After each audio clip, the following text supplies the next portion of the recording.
വിദ്യ അഭ്യാസമോ ആഭാസമോ?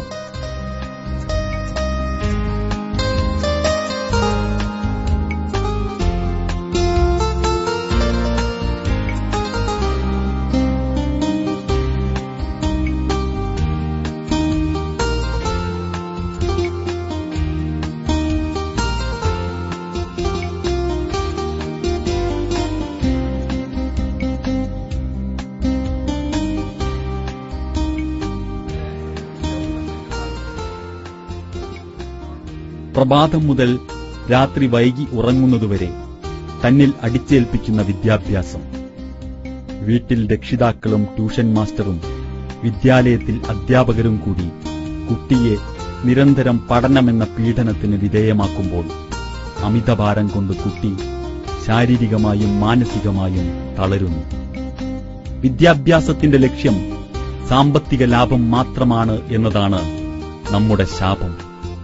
തങ്ങളുടെ മക്കൾ പഠിച്ച് ഡോക്ടറോ എഞ്ചിനീയറോ ആയി ഭാവിയിൽ പണം കായ്ക്കുന്ന മരമായി മാറണം എന്നത് മാത്രമാണ് ഓരോ രക്ഷിതാവിന്റെയും സ്വപ്നം. ഇങ്ങനെ വളർത്തപ്പെടുന്ന മക്കളും അതേ രീതിയിൽ തന്നെ കാര്യങ്ങളെ മനസ്സിലാക്കുന്നു. അവരുടെ പ്രവർത്തനങ്ങളുടെ മാനദണ്ഡം സാമ്പത്തിക ലാഭം മാത്രമായിരിക്കും. മനുഷ്യത്വത്തിന്റെ കണിക പോലും അവർക്ക് അന്യമായിരിക്കും.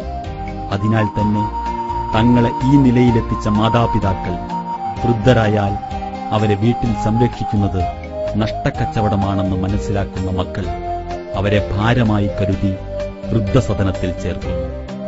ഒരു ഡോക്ടറും ഭാര്യയും തങ്ങളുടെ മാതാപിതാക്കളെ വൃദ്ധസദനത്തിൽ ചേർക്കാൻ ചെന്നപ്പോൾ നേരത്തെ ബുക്ക് ചെയ്തവർക്ക് മാത്രമേ പ്രവേശനം നൽകുകയുള്ളൂ എന്ന മറുപടിയാണ് മാനേജറിൽ നിന്ന് ലഭിച്ചത്.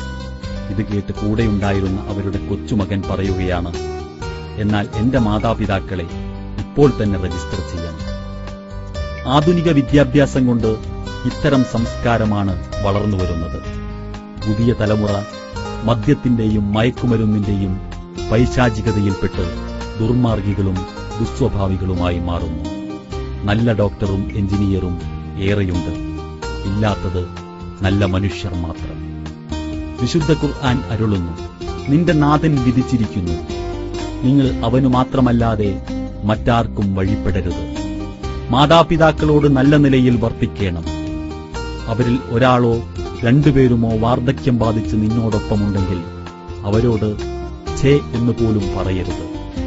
അവരോട് പരുഷമായി സംസാരിക്കുകയും അരുത്. ഇരുവരോടും ആദരവോടെ സംസാരിക്കുക. കാരുണ്യപൂർവം വിനയത്തിന്റെ ചിറക് ഇരുവർക്കും താഴ്ത്തിക്കൊടുക്കുക.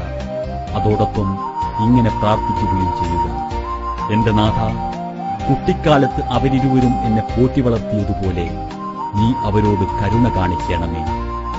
ആത്മീയതയും ഭൗതികതയും സമന്വയിപ്പിച്ചുകൊണ്ടുള്ള ഒരു വിദ്യാഭ്യാസ സമ്പ്രദായത്തിനെ, നന്മ നിറഞ്ഞ ഒരു സമൂഹത്തെ നിർമ്മിക്കുവാൻ കഴിയുകയുള്ളൂ.